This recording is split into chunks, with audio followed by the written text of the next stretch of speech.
Good evening, everyone, and welcome to another episode of Chapters Live. Now, if you're joining us for the first time, or if you're joining us after all of our previous episodes, we are reading through Agatha Christie's first mystery book, The Mysterious Affair at Styles. As always, I have on my fabulous hat. I have my cup of tea here waiting and ready for me, and we're about to dive in. Tonight we'll be reading chapters 5 through 7. And to remind you as to where we are in the story, our narrator, Arthur Hastings, has gone to visit the ancestral home of his friend called Styles, which is ruled over by the indomitable Emily Englethorpe. Now, during this time, we are introduced to Emily herself, her much younger husband, Alfred Englethorpe, who she married quite suddenly and who everyone in the family seems to hate. Her stepsons, John Cavendish and Lawrence Cavendish, who are grown men, but still have to rely on her for money. John's mysterious and alluring wife, Mary Cavendish. Cynthia Murdoch, who is the daughter of a dear old family friend who also happens to work in a hospital dispensary. Evelyn Howard, Emily's right-hand woman who has mysteriously left the house a few days before in a huff. And Dr. Bowerstein, the family physician who also seems to be quite shady. Well, the mystery that we left you with was that one morning there was a great hullabaloo where Emily suddenly passed away, quite suddenly, and by all accounts, it appears to have been an unnatural death, most likely strychnine poisoning. So Arthur has called in his dear friend from long ago, the Belgian police detective, Hercule Poirot, to come in and solve the mystery. Now, Hercule Poirot has a very odd way of going about things. He tends to keep very much to himself, but he also tends to notice the things that not everyone else notices. So many of his comments come off as quite mysterious and don't seem to have any relevance as to the mystery at hand. But he has noticed several things. He's noticed a coffee cup on the floor that's crushed. Was it crushed in the melee, or did someone deliberately crush it to hide the presence or the absence of poison? There was a mysterious powder on the serving tray. Was it salt? Was it strychnine? There was a spare key to Mrs. Englethorpe's dispatch case where she kept all of her private correspondence, which mysteriously disappeared the day before, but then reappeared in the lock of the dispatch case. There was a scrap of paper in her fireplace that appears to have been part of a will. Very mysterious. And finally, where we last left off, there was an envelope that had been found on the floor, which just reads, "I am possessed, he is possessed, I am possessed." And we should also add, in terms of the suspect, that it was known that Mrs. Englethorpe argued with her husband Alfred, the man that everybody seems to hate, the day before she died, and after he left, she wrote several letters that she asked to be dispatched. And now we're going to pick up where we left off last week with the discovery of the mysterious "I am possessed, he is possessed, I am possessed" envelope, and the next few chapters in the mystery. And we're on to chapter 5. It isn't strychnine, is it? "Where did you find this?" I asked Poirot in lively curiosity. "In the waste paper basket. You recognize the handwriting?" "Yes, it is Mrs. Englethorpe's. But what does it mean?" Poirot shrugged his shoulders. "I cannot say, but it is suggestive." A wild idea flashed across me. Was it possible that Mrs. Englethorpe's mind was deranged? Had she some fantastic idea of demoniacal possession? And if that were so, was it not also possible that she might have taken her own life? I was about to expound these theories to Poirot when his own words distracted me. "Come," he said, "now to examine the coffee cups." "My dear Poirot, what on earth is the good of that now that we know about the cocoa?" "Oh la la, that miserable cocoa," cried Poirot flippantly. He laughed with apparent enjoyment, raising his arms to heaven in mock despair in what I could not but consider the worst possible taste. "And anyway," I said with increasing coldness, "as Mrs. Englethorpe took her coffee upstairs with her, I do not see what you expect to find unless you consider it likely that we shall discover a pack of strychnine on the coffee tray." Poirot was sobered at once. "Come, come, my friend," he said, slipping his arms through mine. "Ne vous fâchez pas.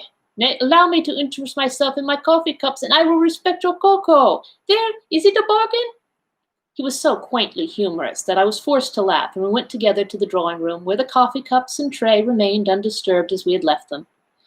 Poirot made me recapitulate the scene of the night before, listening very carefully, and verifying the position of the various cups. "So Mrs. Cavendish stood by the tray and poured out, yes. Then she came across the window where you sat with Mademoiselle Cynthia, yes, here are the 3 cups. And the cup on the mantelpiece, half drunk, that would be Mr. Lawrence Cavendish's. And the one on the tray?" "John Cavendish's. I saw him put it down there." "Good. 1, 2, 3, 4, 5. But where, then, is the cup of Mr. Englethorpe?" "He does not take coffee." "Then all are accounted for. One moment, my friend." With infinite care, he took a drop or 2 from the grounds in each cup, sealing them up in separate test tubes, tasting each in turn as he did so. His physiognomy underwent a curious change. An expression gathered there that I can only describe as half puzzled and half relieved. "Bien," he said at last. "It is evident. I had an idea, but clearly I was mistaken. Yes, altogether I was mistaken. Yet it is strange, but no matter."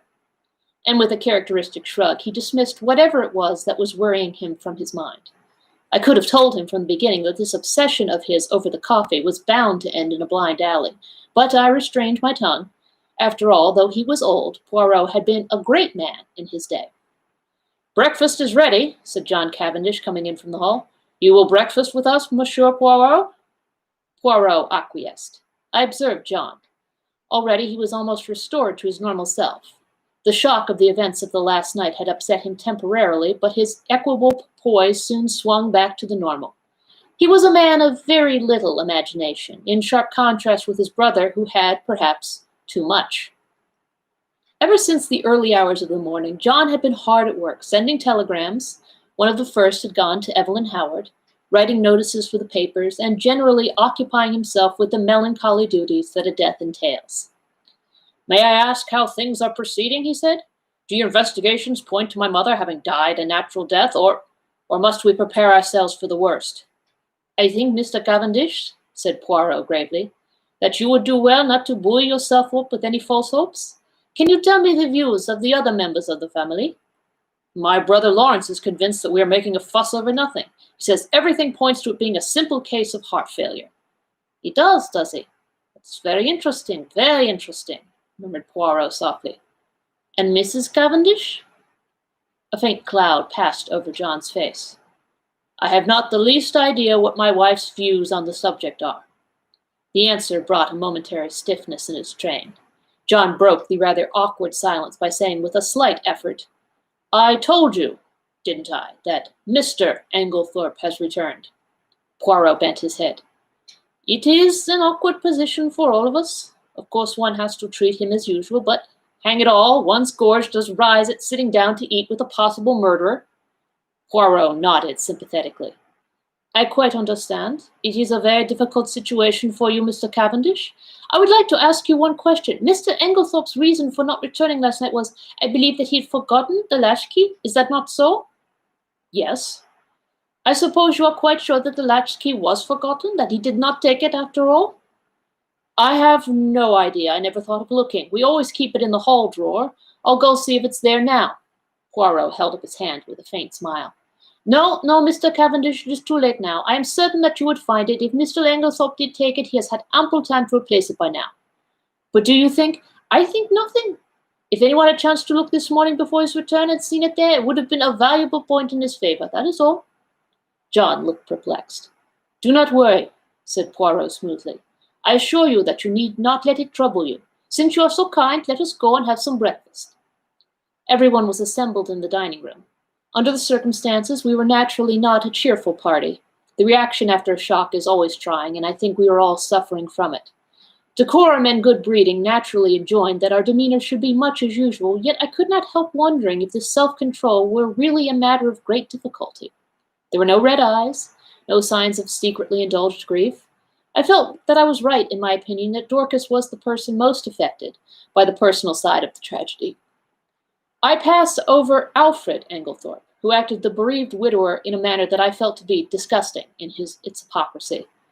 Did he know that we suspected him, I wondered?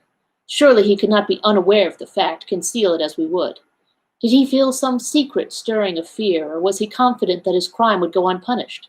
Surely the suspicion in the atmosphere must warn him that he was already a marked man. But did everyone suspect him? What about Mrs. Cavendish? I watched her as she sat at the head of the table, graceful, composed, enigmatic. In her soft gray frock with white ruffles at the wrists falling over her slender hands, she looked very beautiful. When she chose, however, her face could be sphinx-like in its inscrutability. She was very silent, hardly opening her lips, and yet in some queer way I felt that the great strength of her personality was dominating us all. And little Cynthia? Did she suspect? She looked very tired and ill, I thought. The heaviness and languor of her manner were very marked.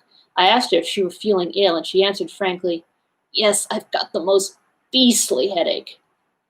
"Have another cup of coffee, mademoiselle," said Poirot solicitously. "It will revive you. It is unparalleled for the mot d'été."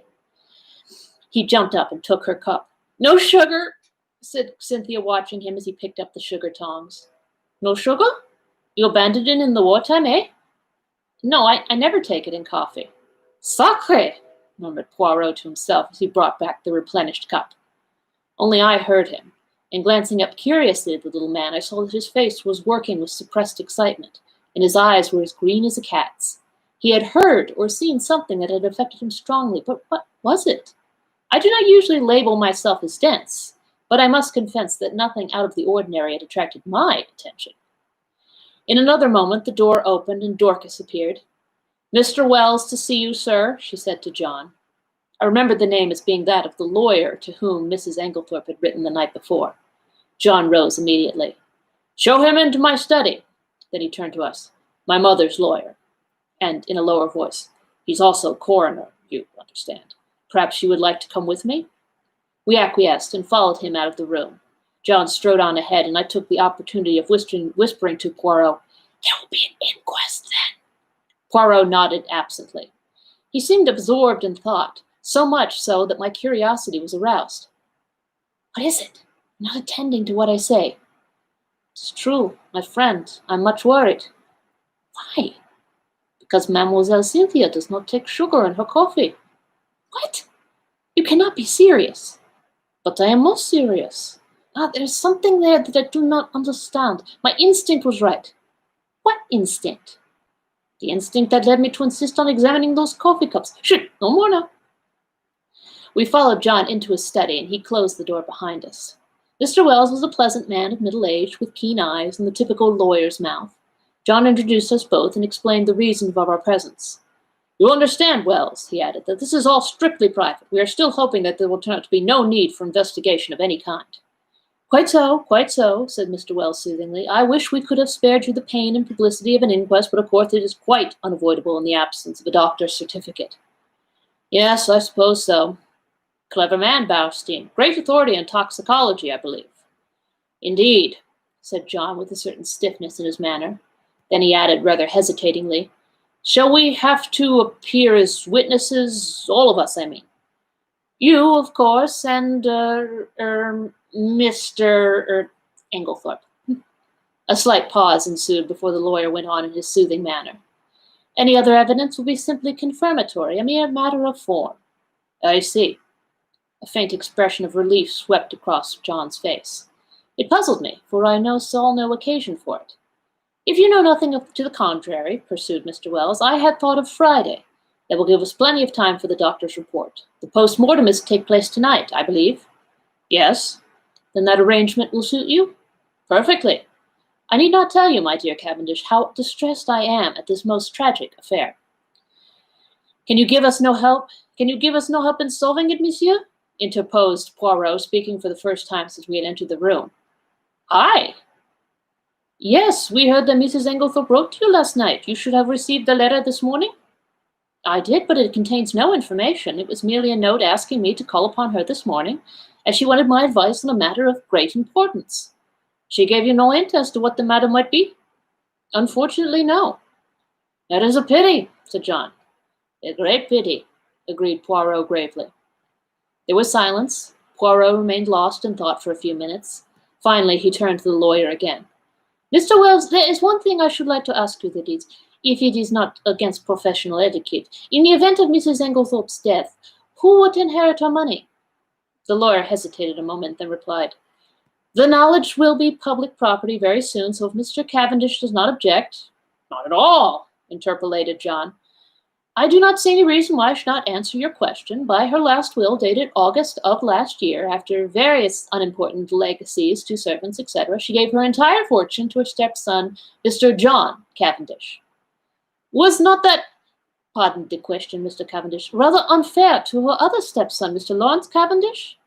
No, I do not think so. You see, under the terms of their father's will, while John inherited the property, Lawrence at his stepmother's death would come into a considerable sum of money. Mrs. Englethorpe left her money to her elder stepson, knowing that he would have to keep up styles. It was, to my mind, a very fair and equitable distribution. Poirot nodded thoughtfully. I see. But I am right in saying, am I not, that by your English law that will was automatically revoked when Mrs. Englethorpe remarried? Mr. Wells bowed his head. As I was about to proceed, Monsieur Poirot, that document is now null and void. Ew, said Poirot. He reflected for a moment, then asked, Was Mrs. Englethorpe herself aware of that fact? I do not know. She may have been. She was, said John unexpectedly. We were discussing the matter of wills being revoked by marriage only yesterday. One more question, Mr. Wells. You say her last will. Had Mrs. Englethorpe then made several former wills? On an average, she made a new will at least once a year, said Mr. Wells imperturbably. She was given to changing her mind as to her testamentary dispositions, now benefiting one, now another member of her family. Suppose, suggested Poirot, that, unknown to you, she had made a new will in favor of someone who was not, in any sense of the word, a member of the family. We will say Miss Howard, for instance. Would you be surprised? Not in the least. Poirot seemed to have exhausted his questions. I drew close to him, while John and the lawyer were debating the question of going through Mrs. Englethorpe's papers. Do you think Mrs. Englethorpe made a will leaving all of her money to Miss Howard? I said in a low voice, with some curiosity. Poirot smiled. No. Why did you ask? Hush! John Cavendish had turned to Poirot. Will you come with us, Monsieur Poirot? We are going through my mother's papers. Mr. Englethorpe is quite willing to leave it entirely to Mr. Wells and myself. Which simplifies matters very much, murmured the lawyer, as technically, of course, he was entitled. He did not finish the sentence. We will go through the desk in the boudoir first, explained John, and go up to her bedroom afterwards. She kept her most important papers in a purple dispatch case, which we must look through carefully. Yes, said the lawyer, it is quite possible that there may be a later will than the one in my possession. There is a later will. It was Poirot who spoke. What? John and the lawyer looked at him startled. Or rather, pursued my friend imperturbably, there was one. What do you mean, there was one? Where is it now? Burnt. Burnt? Yes, see here? He took out the charred fragment we had found in the great Mrs. Englethorpe's room, and handed it to the lawyer with a brief explanation of when and where he had found it. But possibly this is an old will.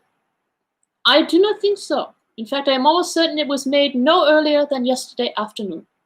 What? Impossible! Broke simultaneously from both men. Poirot turned to Jean. If you will allow me to send for your gardener, I will prove it to you. Oh, of course, but I don't see. Poirot raised his hand. Do as I ask you. Afterwards you shall question as much as you please. Very well. He rang the bell. Dorcas answered it in due course. Dorcas, will you tell Manning to come round and speak to me here? Yes, sir. Dorcas withdrew. We waited in a tense silence. Poirot alone seemed perfectly at his ease and dusted a forgotten corner of the bookcase. The clumping of hobnailed boots on the gravel outside proclaimed the approach of Manning. John looked questioningly at Poirot. The latter nodded. Come inside, Manning, said John. I want to speak to you. Manning came slowly and hesitatingly through the French window and stood as near it as he could. He held his cap in his hands, twisting it very carefully round and round. His back was much bent, though he was probably not as old as he looked, but his eyes were sharp and intelligent, and belied his slow and rather cautious speech. Manning, said John, this gentleman will put some questions to you, which I want you to answer. Yes, sir, mumbled Manning. Poirot stepped forward briskly. Manning's eyes swept over him with a faint contempt. You were planting a bed of begonias round the south side of the house yesterday afternoon, were you not, Manning? Yes, sir, me and Willem. And Mrs. Englethorpe came to the window and called you, did she not? Yes, sir, she did. Tell me in your own words exactly what happened after that. Well, sir, nothing much. She just told Willem to go on his bicycle down to the village and bring back a form of will or such like. I don't know what exactly. She wrote it down for him. Well, well, he did, sir. And what happened next? We went on with the begonias, sir. Do you know Mrs. Englethorpe call you again? Yes, sir, both me and Willem she called. And then she made us come right in and sign our names at the bottom of a long paper under where she'd signed.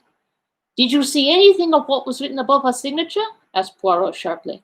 No, sir, there was a bit of blotting paper over that part. And you signed where she told you? Yes, sir, first me and then Willem. What did she do with it afterwards? Well, sir, she slipped it into a long envelope and put it inside a sort of purple box that was standing on the desk. And what time was it when she first called you? About 4, I should say, sir. Not earlier? Couldn't have been about 3:30? No, I shouldn't say so, sir. It would be more likely to be a bit after 4, but not before it. Thank you, Manning. That will do, said Poirot pleasantly. The gardener glanced at his master, who nodded, whereupon Manning lifted a finger to his forehead with a low mumble and backed cautiously out of the window. We all looked at each other. Good heavens, murmured John. What an extraordinary coincidence. How? A coincidence? That my mother should have made a will on the very day of her death. Mr. Wells cleared his throat and remarked drily, Are you so sure it is a coincidence, Cavendish? What do you mean? Your mother, you tell me, had a violent quarrel with someone yesterday afternoon. What do you mean? Cried John again. There was a tremor in his voice, and he had gone very pale. In consequence of that quarrel, your mother very suddenly and hurriedly makes a new will. The contents of that will we shall never know. She told no one of its provisions. This morning, no doubt, she would have consulted me on the subject, but she had no chance. The will disappears, and she takes the secret with her to her grave. Cavendish, I much fear there is no coincidence there. Monsieur Poirot, I am sure you agree with me that the facts are very suggestive. Suggestive or not, interrupted John, we are most grateful to Monsieur Poirot for elucidating the matter, but for him we should never have known of this will, I suppose. I may not ask you, Monsieur, what first led you to suspect the fact?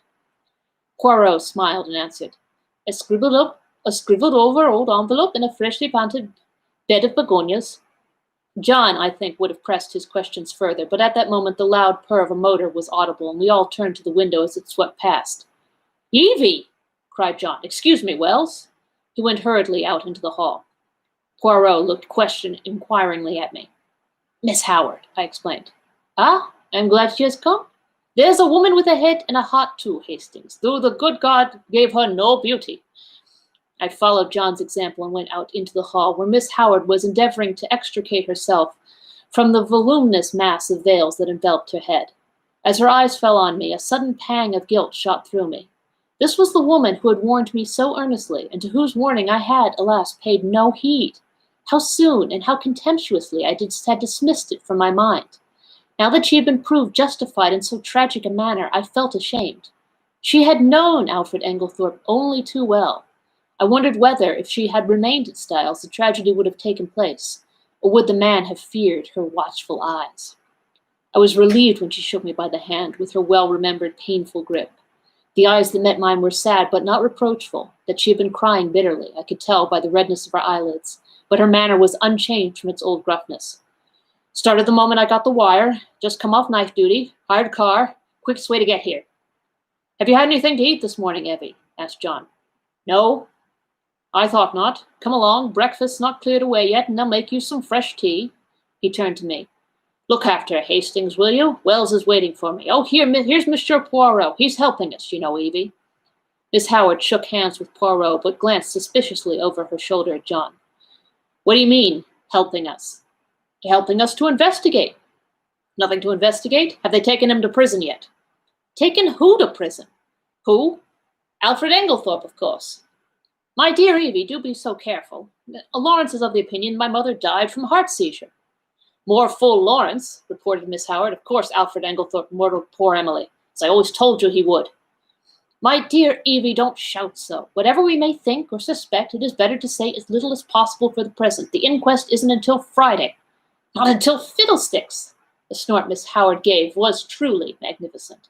You're all off your heads. The man will be out in the country by then. If he's any sense, he won't stay here tamely and wait to be hanged." John Cavendish looked at her helplessly. "I know what it is," she accused him. "You've been listening to the doctors. Never should. What do they know?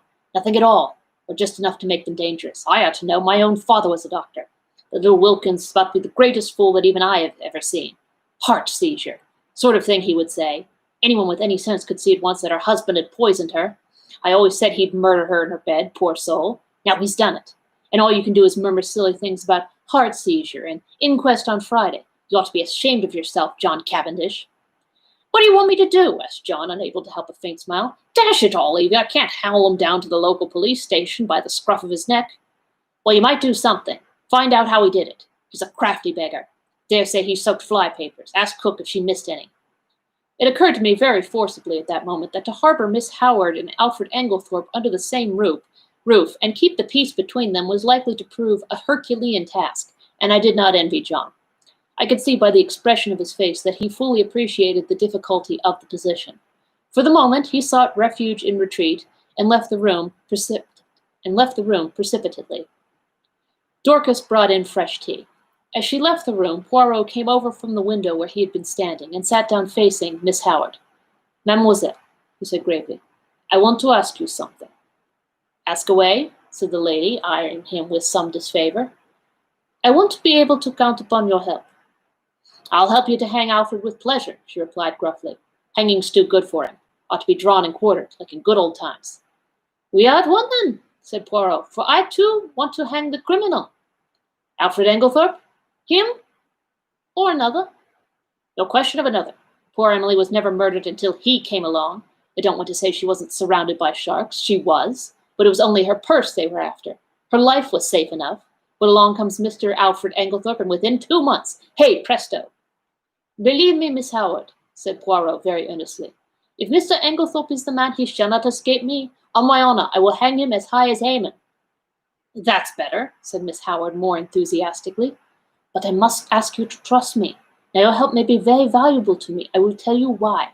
Because in all of this house of mourning, yours are the only eyes who have wept." Miss Howard blinked, and a new note crept into the gruffness of her voice. "If you mean that I was fond of her, yes, I was. You know, Emily was a selfish old woman in her way. She was very generous, but she always wanted a return. She never let people forget what she had done for them. And that way she missed love. Don't think she ever realized it, though, or felt the lack of it. Hope not, anyway. I was on a different footing. I took my stand from the first. So many pounds a year I'm worth to you, well and good, but not a penny piece besides. Not a pair of gloves, nor a theater ticket.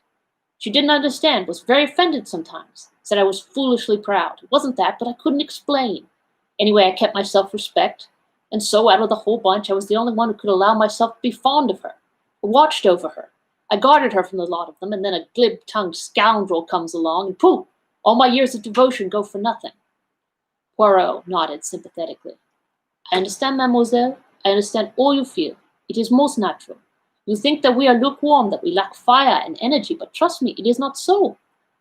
John stuck his head in at this juncture and invited us both to come up to Mrs. Englethorpe's room, as he and Mr. Wells had finished looking through the desk in the boudoir. As we went up the stairs, John looked back to the dining room door and lowered his voice confidentially. "Look here, what's going to happen when those two meet?" I shook my head helplessly. "I've told Mary to keep them apart if she can." "Will she be able to do so?" "The Lord only knows. There's one thing, Englethorpe himself won't be too keen on meeting her." "You've got the keys still, haven't you, Poirot?" I asked, as we reached the door of the locked room. Taking the keys from Poirot, John unlocked it, and we all passed in. The lawyer went straight to the desk, and John followed him. "My mother kept most of her important papers in this dispatch case, I believe," he said. Poirot drew out the small bunch of keys. "Permit me, I locked it out of precaution this morning." "But it's not locked now." "Impossible." "See?" And John lifted the lid as he spoke. "Mille tonnerres!" cried Poirot, dumbfounded. "And I, who have both the keys in my pocket!" He flung himself upon the case. Suddenly he stiffened. "And voilà une affaire. This lock has been forced." "What?" Poirot laid down the case again. "But who forced it? Why should they? When the door was locked?" These explanations burst from us disjointedly. Poirot answered them categorically, almost mechanically. "Who?" That is the question. Why? Ah, if only I knew. When? Since I was here an hour ago? As to the door being locked, it is a very ordinary lock. Probably any of the other door keys in the passage would fit it. We stared at one another blankly. Poirot had walked over to the mantelpiece. He was outwardly calm, but I noticed his hands, which from long force of habit were mechanically straightening the spill vases on the mantelpiece, were shaking violently. See here, it was like this, he said at last. There was something in that case, some piece of evidence slight in itself perhaps, but still enough of a clue to connect the murderer with the crime. It was vital to him that it should be destroyed before it was discovered, and its significance appreciated. Therefore he took the risk, the great risk, of coming in here. Finding the case locked, he was obliged to force it, thus betraying his presence. For him to take that risk, it must have been something of great importance. But what was it? Ah! Cried Poirot with a gesture of anger. That I do not know. A document of some kind, without doubt, possibly the scrap of paper Dorcas saw in her hand yesterday afternoon, and I, his anger burst forth freely. Miserable animal that I am, I guess nothing. I have behaved like an imbecile. I should never have left that case here. I should have carried it away with me. Ah, triple big, and now it is gone. It is destroyed. But is it destroyed? Is there not yet a chance? We must leave no stone unturned. He rushed like a madman from the room, and I followed him as soon as I had sufficiently recovered my wits. But by the time I reached the top of the stairs, he was out of sight. Mary Cavendish was standing where the staircase branched, staring down into the hall in the direction in which he had disappeared. What has happened to your extraordinary little friend, Mr. Hastings? He has just rushed past me like a mad bull. He's rather upset about something, I remarked feebly. I really did not know how much Poirot would wish me to disclose. As I saw a faint smile gather on Mrs. Cavendish's expressive mouth, I endeavored to try and turn the conversation by saying, They haven't yet met, have they? Who? Mr. Englethorpe and Miss Howard. She looked at me in rather a disconcerting manner.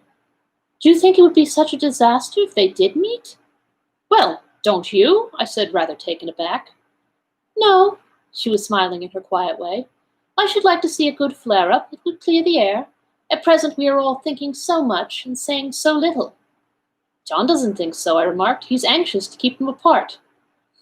Oh, John. Something in her tone fired me, and I blurted out, Oh, John's an awfully good sort. She studied me curiously for a minute or two, and then said, to my great surprise, You are loyal to your friend. I like you for that. Aren't you my friend too? I am a very bad friend. Why do you say that? Because it is true. I am charming to my friends one day and forget about them the next. I don't know what impelled me, but I was nettled, and I said foolishly and not in the best of tastes, Yet you seem to be invariably charming to Dr. Bowerstein. Instantly I regretted my words. Her face stiffened. I had the impression of a steel curtain coming down and blotting out the real woman. Without a word, she turned and went swiftly up the stairs, whilst I stood like an idiot, gaping after her. I was recalled to other matters by a frightful row going on below. I could hear Poirot shouting and expounding. I was vexed to think that my diplomacy had been in vain. The little man appeared to be taking the whole house into his confidence, a proceeding of which I, for one, doubted the wisdom. Once again, I could not help regretting that my friend was so prone to lose his head in moments of excitement. I stepped briskly down the stairs. The sight of me calmed Poirot almost immediately. I drew him aside. My dear fellow, I said, is this wise? Surely you don't want the whole house to know of this occurrence. You are actually playing into the criminal's hands. You think so, Hastings? I'm sure of it. Well, my friend, I will be guided by you. Good, although unfortunately it is a little too late now. Sure. He looked so crestfallen and abashed that I felt quite sorry, though I still thought my rebuke a just and wise one. Well, he said at last, let us go, mon ami. You have finished here? For the moment, yes. You will walk back with me to the village? Willingly. He picked up his little suitcase, and we went out through the open window into the drawing room. Cynthia Murdoch was just coming in, and Poirot stood aside to let her pass. Excuse me, mademoiselle, 1 minute. Yes, she said inquiringly. Did you ever make up Mrs. Englethorpe's medicines? A slight flush rose in her face as she answered rather constrainedly. No. Only her powders? The flush deepened as Cynthia replied. Oh, yes, I did make up some sleeping powders for her once. These? Poirot produced the empty box, which had contained powders. She nodded. Can you tell me what they were? Sulfonal? Veronal? No, they were bromide powders.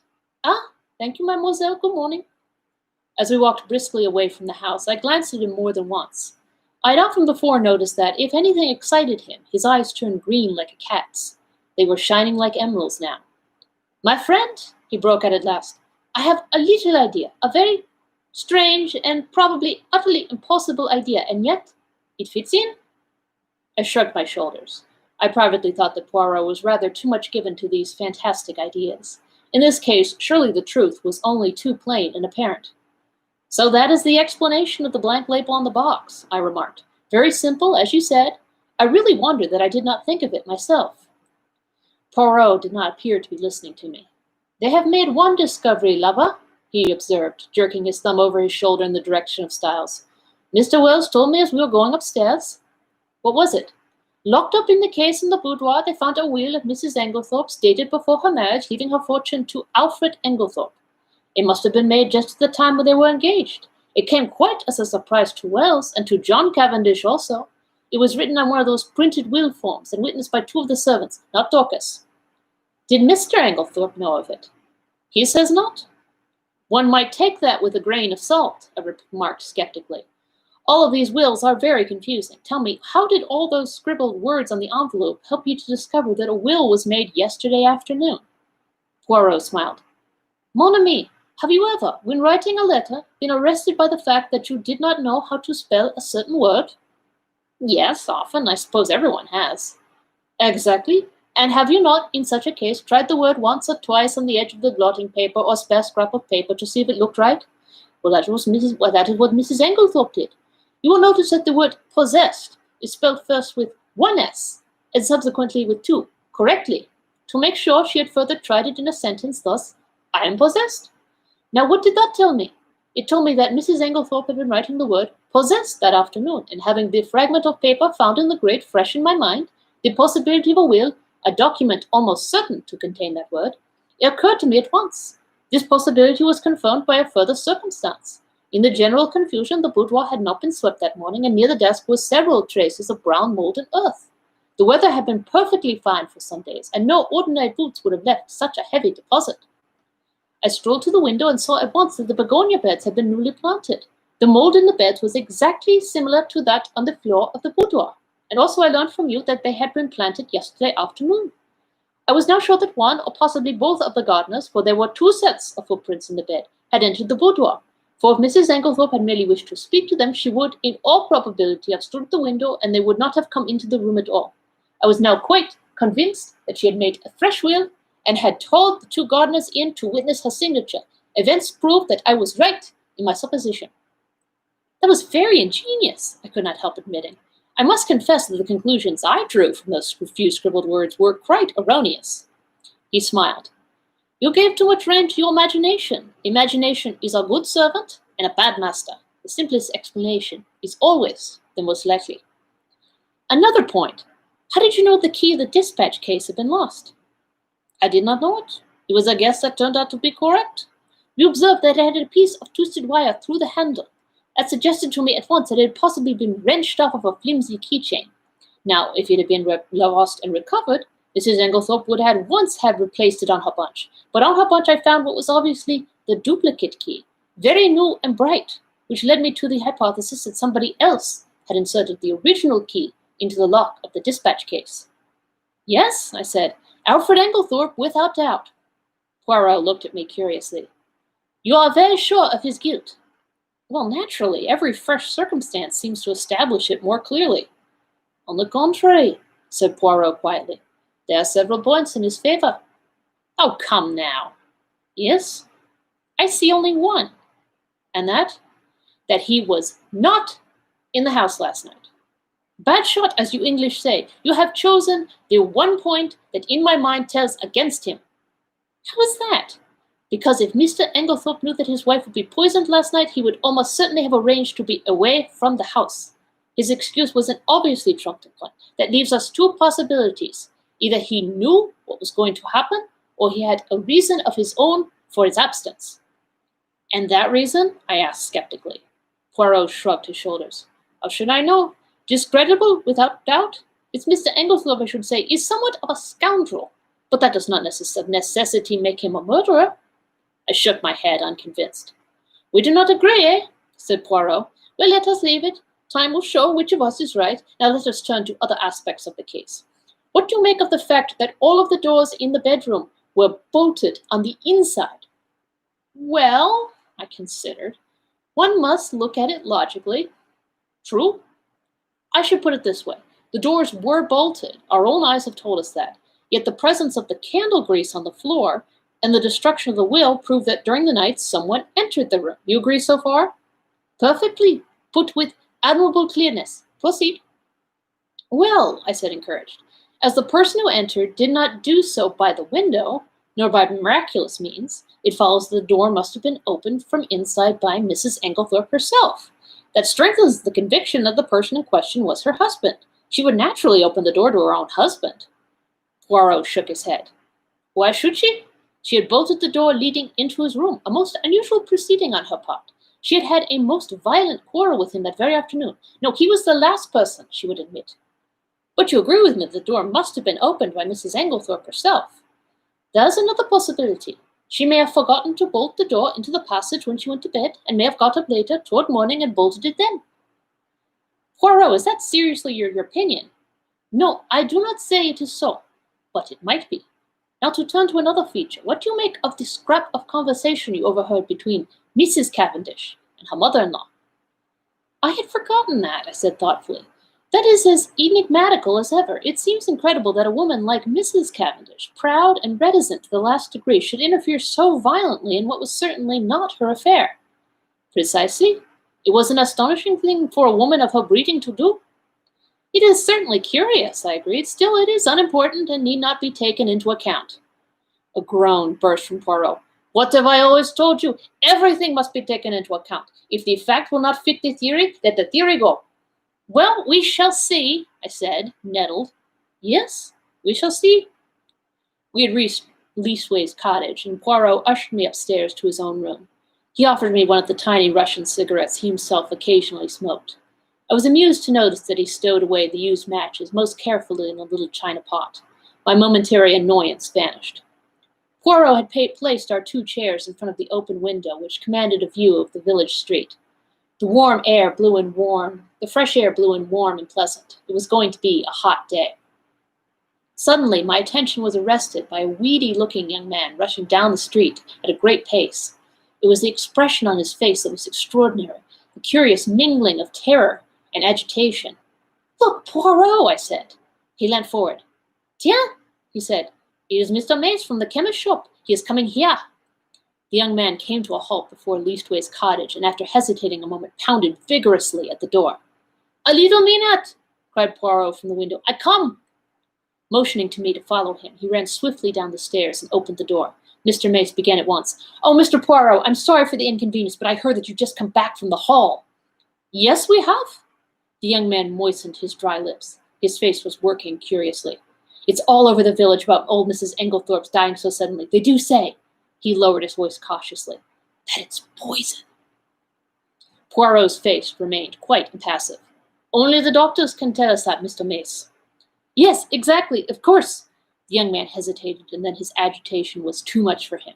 He clutched Poirot by the arm and sank his voice to a whisper. Just tell me this, Mr. Poirot. It isn't strychnine, is it? I hardly heard what Poirot replied, something evidently of a non-committal nature.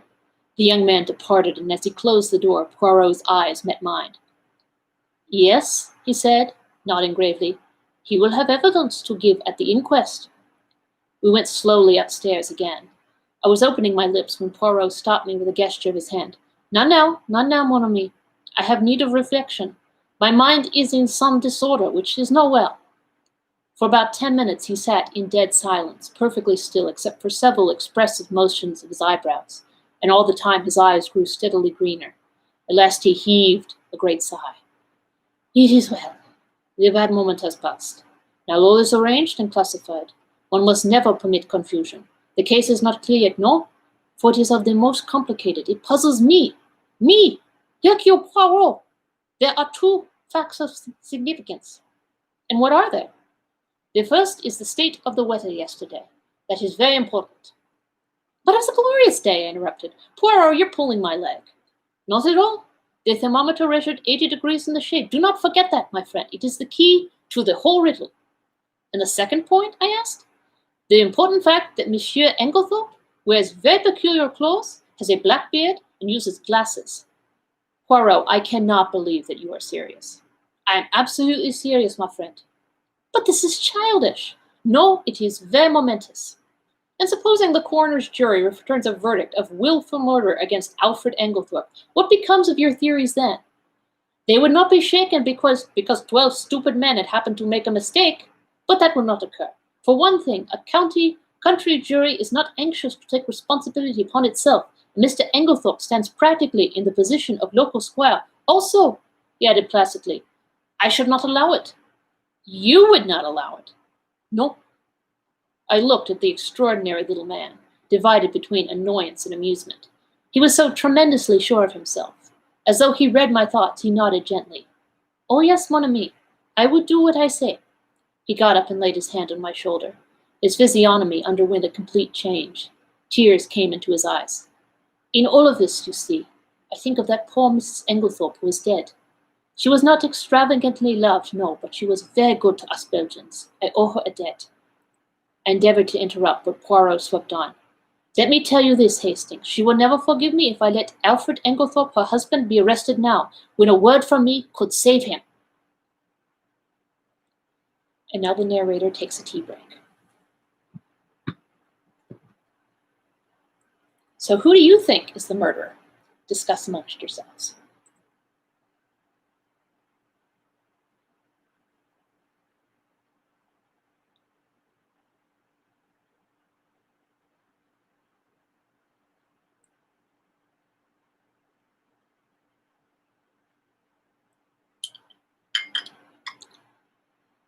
All right, I'm refreshed. I hope you have some good theories. We're going to move on to Chapter 6, The Inquest. In the interval before the inquest, Poirot was unfailing in his activity. Twice he was closeted with Mr. Wells. He also took long walks into the country. I rather resented his not taking me into his confidence, the more so as I could not in the least guess what he was driving at. It occurred to me that he might have been making inquiries at Rake's farm, so, finding him out when I called at Leastways Cottage on Wednesday evening, I walked over there by the fields, hoping to meet him. But there was no sign of him, and I hesitated to go right up to the farm itself. As I walked away, I met an aged rustic who leered at me cunningly. "You'm from the Hall, ain't you?" he asked. "Yes, I'm looking for a friend of mine whom I thought might have walked this way. A little chap, as waves his hands when he talks, one of them Belgies from the village." "Yes," I said eagerly, "he's been here then." "Oh, aye, he's been here right enough, more'n once too. Friend of yours, is he? Ah, you gentlemen from the Hall, you and a pretty lot." And he leered more jocosely than ever. "Why, do the gentlemen from the Hall come here often?" I asked as carelessly as I could. He winked at me knowingly. "One does, mister. Naming no names, mind, and a very liberal gentleman, too. Oh, thank you, sir, I'm sure." I walked on sharply.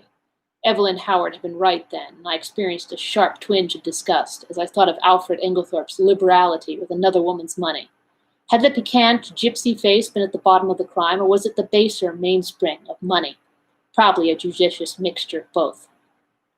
On one point, Poirot seemed to have a curious obsession. He once or twice observed to me that he thought Dorcas must have made an error in fixing the time of the quarrel. He suggested to her repeatedly that it was 4:30, and not 4 o'clock when she had heard the voices. But Dorcas was unshaken. Quite an hour or even more had elapsed between the time when she had heard the voices and 5 o'clock when she had taken tea to her mistress. The inquest was held on Friday at the Stylites Arms in the village. Poirot and I sat together, not being required to give evidence. The preliminaries had gone through. The jury viewed the body, and John Cavendish gave evidence of identification. Further questioned, he described his awakening in the early hours of the morning and the circumstances of his mother's death. The medical evidence was next taken. There was a breathless hush, and every eye was fixed on the famous London specialist, who was known to be one of the greatest authorities of the day on the subject of toxicology. In a few brief words, he summed up the result of the post-mortem. Shorn of its medical phraseology and technicalities, It amounted to the fact that Mrs. Englethorpe had met her death as the result of strychnine poisoning. Judging from the quantity recovered, she must have taken not less than 3/4 of a gram of strychnine, but probably 1 grain or slightly over. Is it possible that she could have swallowed the poison by accident? Asked the coroner.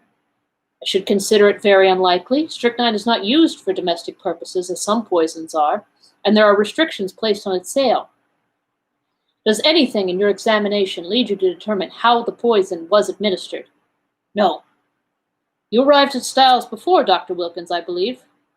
That is so. The motor met me here just outside the lodge gates, and I hurried there as fast as I could. Will you relate to us exactly what happened next? I entered Mrs. Englethorpe's room. She was at that moment in a typical tetanic convulsion. She turned towards me and gasped out, "Alfred! Alfred!" Could the strychnine have been administered in Mrs. Englethorpe's after-dinner coffee, which was taken to her by her husband? Possibly, but strychnine is a fairly rapid drug in its action. The symptoms appear from 1 to 2 hours after it had been swallowed.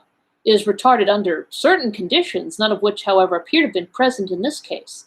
I presume Mrs. Englethorpe took the coffee after dinner about 8 o'clock, whereas the symptoms did not manifest themselves until the early hours of the morning, which, on the face of it, points to the drug having been taken much later in the evening. Mrs. Englethorpe was in the habit of drinking a cup of cocoa in the middle of the night. Could the strychnine have been administered in that? No, I myself took a sample of the cocoa remaining in the saucepan and had it analyzed. There was no strychnine present. I heard Poirot chuckle softly beside me. How did you know? I whispered. Listen. I should say, the doctor was continuing, that I would have been considerably surprised at any other result. Why? Simply because strychnine has an unusually bitter taste. It can be detected in a solution of 1 in 70,000 and can only be disguised by some strong flavored substance. Cocoa would have been quite powerless to mask it. One of the jury wanted to know if the same objection applied to coffee. No, coffee has a bitter taste of its own, which would have probably covered the taste of strychnine. Then you consider it more likely that the drug was administered in the coffee, but that for some unknown reason its action was delayed? Yes, but the cup being completely smashed, there is no possibility of analyzing its contents. This concluded Dr. Bauerstein's evidence. Dr. Wilkins corroborated it on all points. Sounded as to the possibility of suicide, he repudiated it utterly. The deceased, he said, suffered from a weak heart, but otherwise enjoyed perfect health and was of a cheerful and well-balanced disposition. She would be one of the last people to take her own life. Lawrence Cavendish was next called. His evidence was quite unimportant, being a mere repetition of that of his brother. Just as he was about to step down, he paused and said rather hesitatingly, I should like to make a suggestion, if I may. He glanced deprecatingly at the coroner, who replied briskly, Certainly, Mr. Cavendish, we are here to arrive at the truth of this matter and welcome anything that may lead to further elucidation. It is just an idea of mine, explained Lawrence. Of course, I may be quite wrong, but it still seems to me that my mother's death might be accounted for by natural means. How do you make that out, Mr. Cavendish? My mother, at the time of her death, and for some time before it, was taking a tonic containing strychnine. Ah, said the coroner. The jury looked up, interested. I believe, continued Lawrence, that there may have been cases where the cumulative effect of a drug administered for some time has ended by causing death. Also, is it not possible that she may have taken an overdose of her medicine by accident? This is the first we've heard of the deceased taking strychnine at the time of her death. We are much obliged to you, Mr. Cavendish. Dr. Wilkins was recalled and ridiculed the idea. What Mr. Cavendish suggests is quite impossible. Any doctor would tell you the same. Strychnine is, in a certain sense, a cumulative poison, but it would be quite impossible for it to result in sudden death in this way. There would have to be a long period of chronic symptoms, which would at once have attracted my attention. The whole thing is absurd. And the second suggestion? That Mrs. Englethorpe may have inadvertently taken an overdose? 3 or even 4 doses would not have resulted in death. Mrs. Englethorpe always had an extra large amount of medicine made up at a time as she dealt with Coots, the cash chemist in Tadminster. She would have had to take very nearly the whole bottle to account for the amount of strychnine found at the post-mortem. Then you consider that we may dismiss the tonic as not being in any way instrumental in causing her death? Certainly. The supposition is ridiculous. The same juryman who had interrupted before here suggested that the chemist who made up the medicine might have committed an error. That, of course, is always possible, replied the doctor. But Dorcas, who was the next witness called, dispelled even that possibility. The medicine had not been newly made up. On the contrary, Mrs. Englethorpe had taken the last dose on the day of her death. So the question of the tonic was finally abandoned, and the coroner proceeded with his task. Having elicited from Dorcas how she had been awakened by the violent ringing of her mistress's bell, and had subsequently roused the household, he passed to the subject of the quarrel on the preceding afternoon. Dorcas's evidence on this point was substantially what Poirot and I had already heard, so I will not repeat it here. The next witness was Mary Cavendish. She stood very upright and spoke in a low, clear, and perfectly composed voice. In answer to the coroner's question, she told how, her alarm clock having aroused her at 4:30 as usual, she was dressing, when she was startled by the sound of something heavy falling. "That would have been the table by the bed," commented the coroner. "I opened my door," continued Mary, "and listened. In a few minutes a bell rang violently. Dorcas came running down and woke my husband, and we all went to my mother-in-law's room, but it was locked." The coroner interrupted her. "I really do not think we need trouble you further on that point. We all know all that can be known of the subsequent happenings, but I should be obliged if you would tell us all you overheard of the quarrel the day before." "I?" There was a faint insolence in her voice. She raised her hand and adjusted the ruffle of lace at her neck, turning her head a little as she did so. And quite spontaneously the thought flashed across my mind, she is gaining time. "Yes, I understand," continued the coroner deliberately, "that you were sitting reading on the bench just outside the long window of the boudoir. That is so, is it not?" This was news to me, and glancing sideways at Poirot, I fancy that it was news to him as well. There was the faintest pause, the mere hesitation of a moment before she answered, "Yes, that is so." "And the boudoir window was open, was it not?"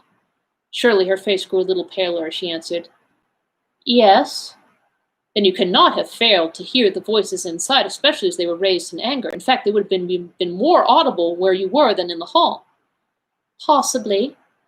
"Will you repeat to us what you overheard of the quarrel?" "I really do not remember hearing anything." "Do you mean to say that you did not hear voices?" "Oh, yes, I heard the voices, but I did not hear what they said." A faint spot of color came into her cheek. "I am not in the habit of listening to private conversations." The coroner persisted. "And you remember nothing at all? Nothing, Mrs. Cavendish? Not one stray word or phrase to make you realize that it was a private conversation?" She paused and seemed to reflect, still outwardly as calm as ever. "Yes, I remember. Mrs. Englethorpe said something, I do not remember exactly what, about causing scandal between husband and wife." "Ah!" The coroner leant back, satisfied. "That corresponds with what Dorcas heard. But excuse me, Mrs. Cavendish, although you realized it was a private conversation, you did not move away? You remained where you were?" I caught the momentary gleam of her tawny eyes as she raised them. I felt certain that at that moment she would have willingly have torn the little lawyer, with his insinuations, into pieces, but she replied quietly enough, "No, I was very comfortable where I was. I fixed my mind on my book." "And that is all you can tell us?" "That is all." The examination was over, though I doubted if the coroner was entirely satisfied with it. I think he suspected that Mary Cavendish could tell more if she chose. Amy Hill, shop assistant, was next called, and deposed to having sold a will form on the afternoon of the 17th to William Earle, under gardener at Styles. William Earle and Manning succeeded her and testified to witnessing a document. Manning fixed the time at about 4:30. William was of the opinion that it was rather earlier. Cynthia Murdoch came next. She had, however, little to tell. She had known nothing of the tragedy until awakened by Mrs. Cavendish. "You did not hear the table fall?" "No, I was fast asleep." The coroner smiled. "A good conscience makes a sound sleeper," he observed. "Thank you, Miss Murdoch. That is all." "Miss Howard." Miss Howard produced the letter written to her by Mrs. Englethorpe on the evening of the 17th. Poirot and I had, of course, already seen it. It added nothing to our knowledge of the tragedy. The following is a facsimile. "Styles Court, Essex, handwritten note, July 17th. My dear Evelyn, can we not bury the hatchet? I have found it hard to forgive the things you said against my dear husband, but I am an old woman and very fond of you. Yours affectionately, Emily Englethorpe." It was handed to the jury, who scrutinized it attentively. "I fear it does not help us much," said the coroner with a sigh. "There is no mention of any of the events of that afternoon." "Plain as a pikestaff to me," said Mrs. Howard shortly. "Shows clearly enough that my poor old friend had just found out she'd been made a fool of." It says nothing of the kind in the letter, the coroner pointed out. No, because Emily never could bear to put herself in the wrong, but I know her. She wanted me back. But she wasn't going to own that I'd been right. She went roundabout. Most people do. Don't believe in it myself. Mr. Wells smiled faintly. So I noticed, did several of the jury. Miss Howard was obviously quite a public character. Anyway, all this tomfoolery is a great waste of time, continued the lady, glancing up and down the jury disparagingly. Talk, talk, talk, when all the time we know perfectly well. The coroner interrupted her in an agony of apprehension. Thank you, Miss Howard, that will be all. I fancy he breathed a sigh of relief when she complied. Then came the sensation of the day. The coroner called Albert Mace, chemist's assistant. It was our agitated young man of the pale face. In answer to the coroner's questions, he explained that he was a qualified pharmacist, but had only recently come to this particular shop, as the assistant formerly there had just been called up for the army. These preliminaries completed, the coroner proceeded to business. Mr. Mace, have you lately sold strychnine to any unauthorized person? Yes, sir. When was this? Last Monday night.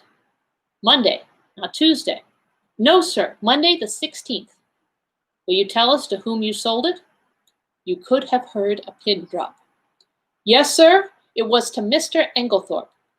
Every eye turned simultaneously to where Alfred Englethorpe was sitting, impassive and wooden.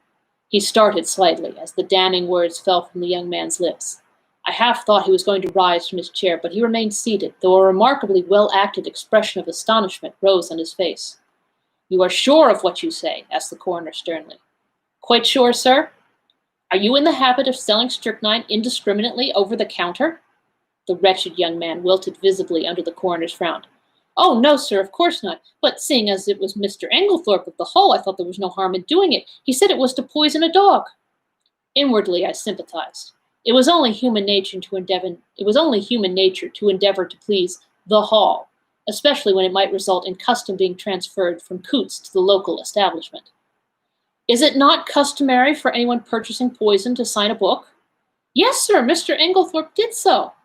Have you got the book here? Yes, sir. It was produced, and with a few words of stern censure, the coroner dismissed the wretched Mr. Mace. Then, amidst a breathless silence, Alfred Englethorpe was called. Did he realize, I wondered, how closely the halter was being drawn around his neck? The coroner went straight to the point. On Monday evening last, did you purchase strychnine for the purpose of poisoning a dog? Englethorpe replied with perfect calmness. No, I did not. There was no dog at Styles except for an outdoor sheepdog which is in perfect health. You deny, absolutely, having purchased strychnine from Albert Mace on Monday last? I do. Do you also deny this? The coroner handed him the register in which his signature was inscribed. Certainly I do. The handwriting is quite different from mine. I will show you. He took an old envelope out of his pocket and wrote his name on it, handing it to the jury. It was certainly, utterly dissimilar. Then what is your explanation of Mr. Mace's statement? Alfred Englethorpe replied imperturbably. Mr. Mace must have been mistaken. The coroner hesitated for a moment and then said, Mr. Englethorpe, as a mere matter of form, would you mind telling us where you were on the evening of Monday, July 16th? Really, I can't remember. That is absurd, Mr. Englethorpe, said the coroner sharply. Think again. Englethorpe shook his head. I cannot tell you. I have an idea that I was out walking. In what direction? I really can't remember. The coroner's face grew graver. Were you in company with anyone? No. Did you meet anyone in your walk? No. That is a pity, said the coroner dryly.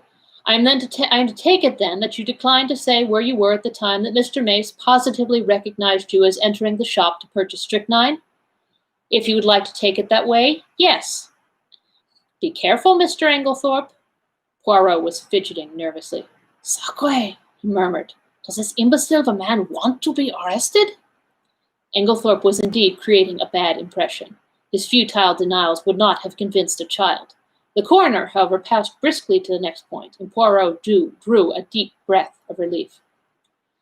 You had a discussion with your wife on Tuesday afternoon?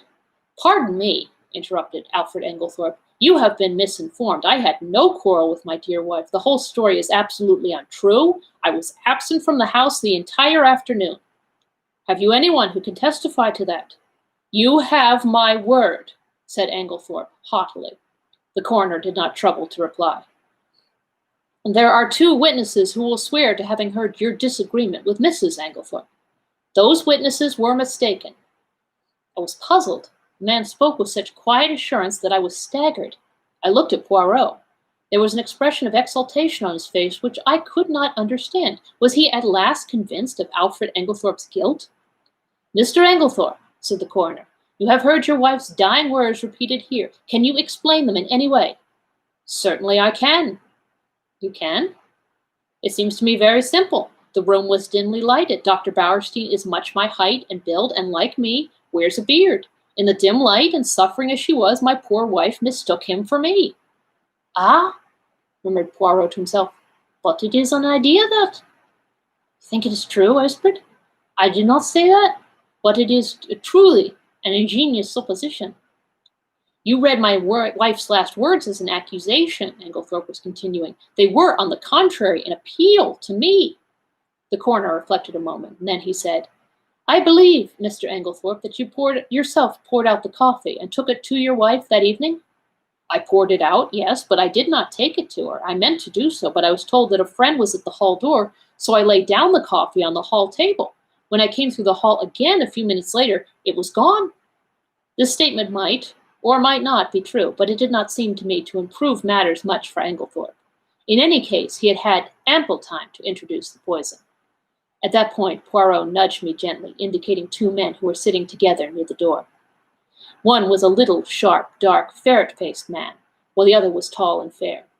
I questioned Poirot mutely. He put his lips to my ear. Do you know who that little man is? I shook my head. That is Detective Inspector James Japp of Scotland Yard. Jimmy Japp. The other man is from Scotland Yard too. Things are moving quickly, my friend. I stared at the 2 men intently. There was certainly nothing of the policemen about them. I should never have suspected them of being official personages. I was still staring when I was startled and recalled by the verdict being given. Willful murder against some person or persons unknown. And now we take another tea break. Discuss your theories amongst yourselves.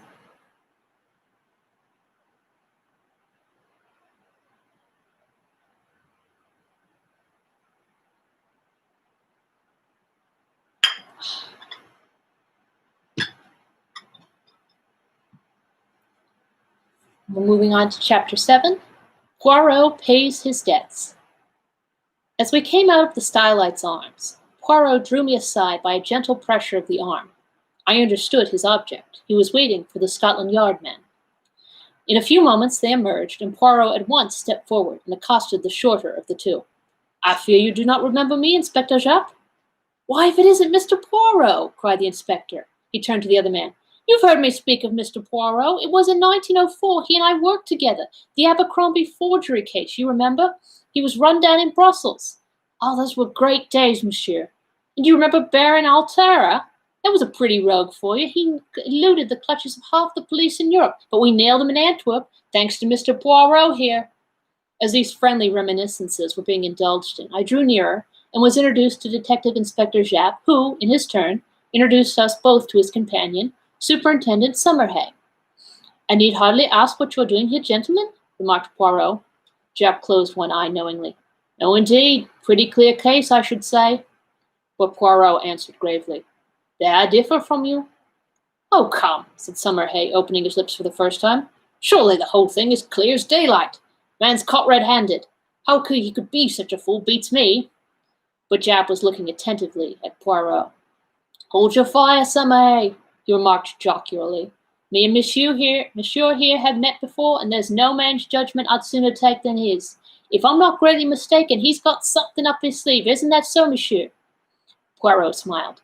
I have drawn certain conclusions, yes. Summerhay was still looking rather skeptical, but Japp continued his scrutiny of Poirot.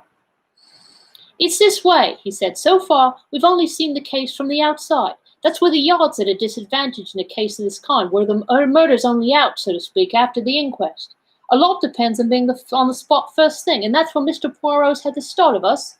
We shouldn't have been here as soon as this, even if it hadn't been for the fact that there was a smart doctor on the spot who gave us a tip through the corner.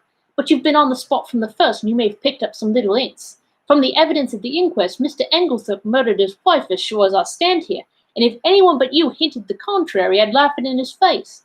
I must say I was surprised the jury didn't bring it in willful murder against him right off. I think they would have if it hadn't been for the coroner. He seemed to be holding him back. Perhaps, though, you will have a warrant for his arrest in your pocket now, suggested Poirot. A kind of wooden shudder of officialdom came down from Japp's expressive countenance. Perhaps I have, and perhaps I haven't, he remarked dryly. Poirot looked at him thoughtfully. I am very anxious, messieurs, that he should not be arrested. I dare say, observed Summerhay sarcastically. Japp was regarding Poirot with comical perplexity. Can't you go a little further, Mr. Poirot? A wink's as good as a nod from you. You've been on the spot, and the yacht doesn't want to make any mistakes, you know. Poirot nodded gravely. It is exactly what I thought. Well, I will tell you this. Use your warrant. Arrest Mr. Englethorpe, but it will bring you no kudos. The case against him will be dismissed at once. Comme ça! And he snapped his fingers expressively. Japp's face grew grave, though Summerhay gave an incredulous snort. As for me, I was literally dumb with astonishment. I could only conclude that Poirot was mad. Japp had taken out a handkerchief and was gently dabbing his brow. I daren't do it, Mr. Poirot. I'd take your word, but there's others over me who'll be asking what the devil I mean by it. Can't you give me a little more to go on? Poirot reflected a moment. It can be done, he said at last. I admit I do not wish it. It forces my hand. I would have preferred to work in the dark just for the moment, but what you say is very just. The word of a Belgian policeman whose day has passed is not enough. And Alfred Englethorpe must not be arrested. That I have sworn, as my friend Hastings here knows. See then, my good Japp, you go at once to Styles. Well, in about half an hour. We're seeing the coroner and the doctor first. Good. Call for me in passing. The last house in the village. I will go with you. At Styles, Mr. Englethorpe will give you, or if he refuses, as is probable, I will give you such proofs that shall satisfy you that the case against him could not possibly be sustained. Is that a bargain? That's a bargain, said Japp heartily. And on behalf of the yacht, I'm much obliged to you, though I'm bound to confess I can't at present see the faintest possible loophole in the evidence. But you always were a marvel. So long then, monsieur. The two detectives strode away, Summerhay with an incredulous grin on his face. Well, my friend, cried Poirot before I could get in a word, what do you think? Mon Dieu! I had some warm moments in that court. I did not figure to myself the man would be so big-headed as to refuse to say anything at all. Decidedly, it was the policy of an imbecile. Humph! There are other explanations besides that of imbecility, I remarked, for, if the case against him is true, how could he defend himself except by silence? Why, in 1,000 ingenious ways, cried Poirot. Say it is I who have committed this murder. I can think of 7 most possible stories. Far more convincing than Mr. Englethorpe's stony denials. I could not help laughing. My dear Poirot, I am sure you're capable of thinking of 70. But seriously, in spite of what I heard you say to the detectives, you surely cannot still believe in the possibility of Alfred Englethorpe's innocence? Well, not now as much as before. Nothing has changed. But the evidence is so conclusive. Yes, too conclusive. We turned in at the gate of Leastway's cottage and proceeded up the now familiar stairs. Yes, too conclusive, continued Poirot almost to himself. Real evidence is usually vague and unsatisfactory. It has to be examined, sifted. But here this whole thing is cut and dried. No, my friend, this evidence has been very cleverly manufactured, so cleverly that it has defeated its own ends. How do you make that out? Because, so long as the evidence against him was vague and intangible, it was very hard to disprove. But in his anxiety, the criminal has drawn the net so closely that one cut will set Englethorpe free. I was silent, and in a minute or two, Poirot continued. Let us look at the matter like this. Here's a man, let us say, who sets out to poison his wife. He has lived by his wits, as the saying goes. Presumably, therefore, he has some wits. He is not altogether a fool. Well then, how does he set about it? He goes boldly to the village chemist and purchases strychnine under his own name with a trumped-up story about a dog which is bound to be proved absurd. He does not employ the poison that night. No, he waits until he has had a violent quarrel with her, of which the whole household is cognizant, and which naturally directs their suspicions upon him. He prepares no defense, no shadow of an alibi, yet he knows the chemist's assistants must necessarily come forward with the facts. Bah! Do not ask me to believe that any man could be so idiotic. Only a lunatic who wished to commit suicide by causing himself to be hanged would act so. Still, I do not see, I began. Neither do I. I tell you, mon ami, it puzzles me. Me, Hercule Poirot. But if you believe him innocent, how do you explain his buying the strychnine? Very simply, he did not buy it. But Mace recognized him. I beg your pardon. He saw a man with a black beard, like Mr. Englethorpe's, and wearing glasses, like Mr. Englethorpe's, and dressed in Mr. Englethorpe's rather noticeable clothes. He could not recognize a man who he had probably only seen at a distance, since, you remember, he himself had only been in the village a fortnight. Mrs. Englethorpe dealt principally with Coutts in Tadminster. Then you think, mon ami, do you remember the 2 points I laid stress upon? Leave the first one for the moment. What was the second? The important fact that Alfred Englethorpe wears peculiar clothes, has a black beard, and uses glasses, I quoted. Exactly. Now suppose anyone wished to pass himself off as John or Lawrence Cavendish. Would it be easy? No, I said thoughtfully. Of course, an actor. But Poirot cut me short ruthlessly. And why would it not be so easy? I tell you, my friend, because they are both clean-shaven men. To make up successfully as one of these two in broad daylight, you would need an actor of genius and a certain initial facial resemblance. But in the case of Alfred Englethorpe, all that is changed. His clothes, his beard, the glasses which hide his eyes, these are the salient points about his personal appearance. Now, what is the first instinct of the criminal? To divert suspicion from himself, is it not so? And how can he best do that? By throwing it on someone else? In this instance, there was a man ready to his hand. Everyone was predisposed to believe in Mr. Englethorpe's guilt. It was a foregone conclusion that he would be suspected, but to make it a sure thing, there must be tangible proof, as such as the actual buying of the poison, and that, with a man of the peculiar appearance of Mr. Englethorpe, was not difficult. Remember, this young Mace had never actually spoken to Mr. Englethorpe. How could he doubt? How should he doubt that the man in his clothes, with his beard and glasses, was not Alfred Englethorpe? It may be so, I said, fascinated by Poirot's eloquence. But if that was the case, why did he not say where he was at 6 o'clock on Monday evening? Why, indeed, said Poirot, calming down. If he were arrested, he probably would speak, but I do not want it to come to that. I must make him see the gravity of his position. There is, of course, something discreditable behind his silence. If he did not murder his wife, he is, nevertheless, a scoundrel, and has something of his own to conceal quite apart from the murder. What can it be? I mused, won over to Poirot's views for the moment, although still retaining a faint conviction that the obvious deduction was the correct one. Can you not guess? Asked Poirot, smiling. No, can you? Oh, yes. I had a little idea some time ago, and it just turned out to be correct. You never told me, I said reproachfully. Poirot spread out his hands apologetically. Pardon me, mon ami, you are not precisely sympathetic. He turned to me earnestly. Tell me, you see now that he must not be arrested. Perhaps, I said doubtfully, for I was really quite indifferent to the fate of Alfred Englethorpe and thought that a good fright would do him no harm. Poirot, who was watching me intently, gave a sigh. Come, my friend, he said, changing the subject. Apart from Mr. Englethorpe, how did the evidence at the inquest strike you? Oh, pretty much what I expected. Did nothing strike you as peculiar about it? My thoughts flew to Mary Cavendish, and I hedged. In what way? Well, Mr. Lawrence Cavendish's evidence, for instance? I was relieved. Oh, Lawrence, no, I don't think so. He's always a nervous chap. His suggestion that his mother might have been poisoned accidentally by means of the tonic she was taking, that did not strike you as strange, eh? No, I can't say it did. The doctors ridiculed it, of course, but it was quite a natural suggestion for a layman to make.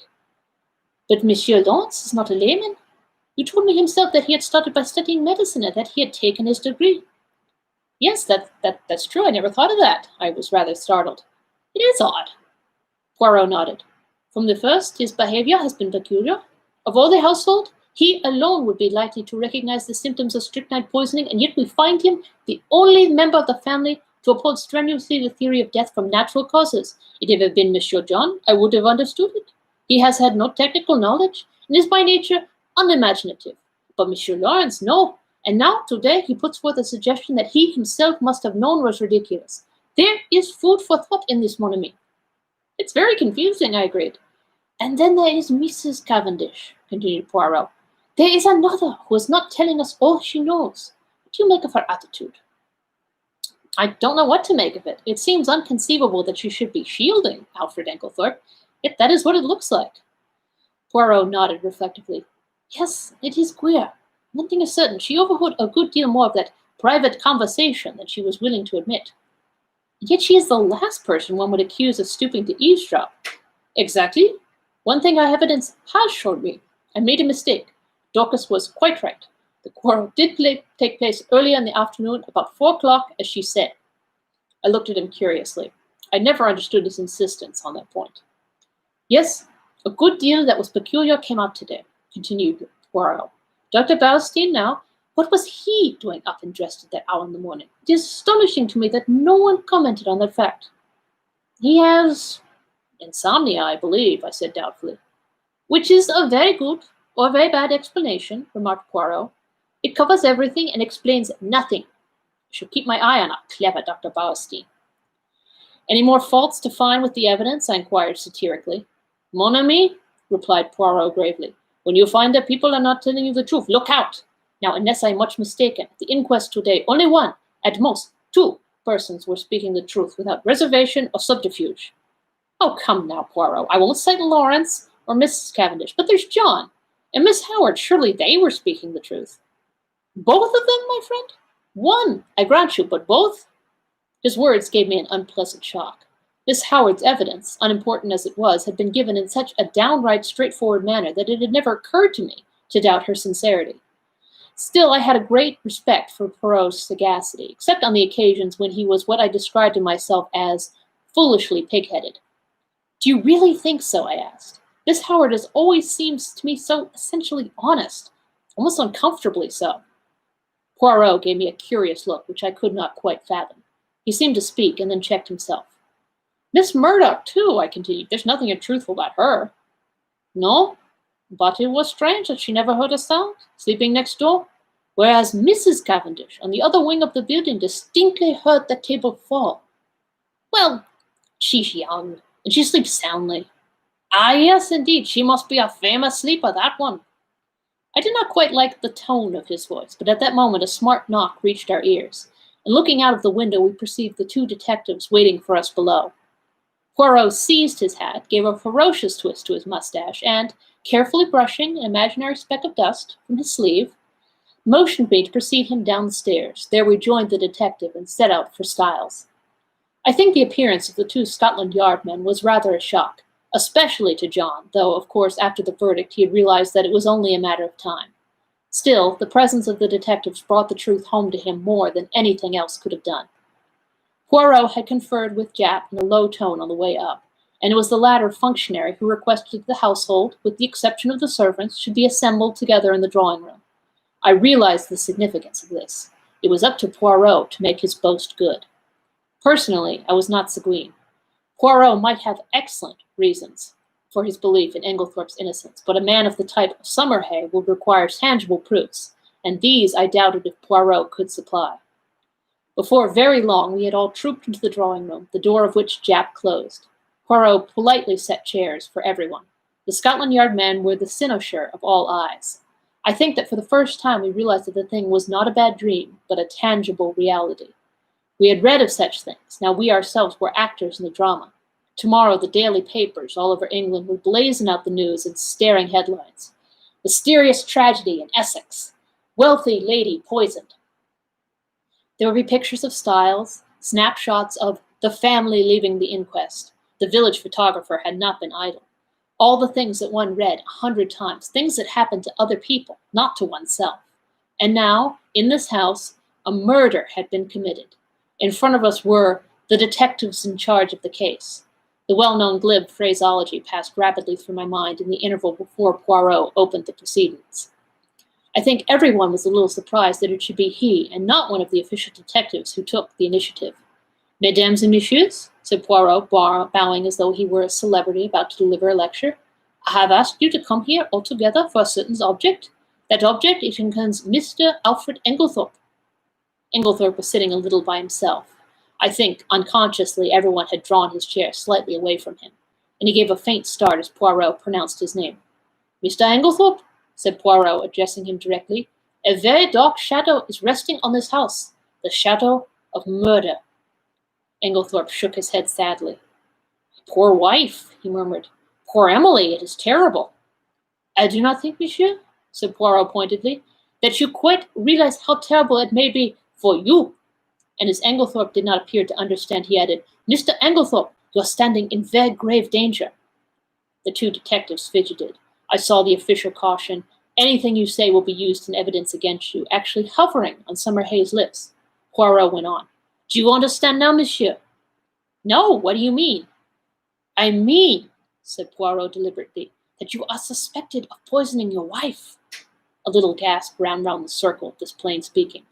Good heavens, cried Englethorpe, starting up. What a monstrous idea. I poison my dear Emily. I do not think, Poirot watched him narrowly, that you quite realize the unfavorable nature of your evidence at the inquest. Mr. Englethorpe, knowing what I have now told you, do you still refuse to say where you were at 6 o'clock on Monday afternoon? With a groan, Alfred Englethorpe sank down again and buried his face in his hands. Poirot approached and stood over him. Speak, he cried menacingly. With an effort, Englethorpe raised his face from his hands. Then, slowly and deliberately, he shook his head. You will not speak?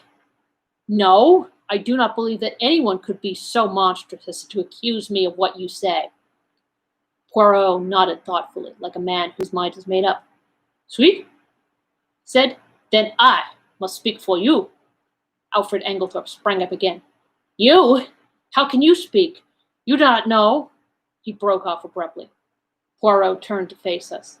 Mesdames and messieurs, I speak. Listen. I, Hercule Poirot, affirm that the man who entered the chemist's shop and purchased strychnine at 6 o'clock on Monday last was not Mr. Englethorpe, for at 6 o'clock on that day Mr. Englethorpe was escorting Mrs. Riggs back to her home from a neighboring farm. I can produce no less than 5 witnesses to swear to having seen them together either at 6 or just after, and as you know, the Abbey Farm, Mrs. Riggs' home, is at least 2.5 miles distant from the village. There is absolutely no question as to the alibi.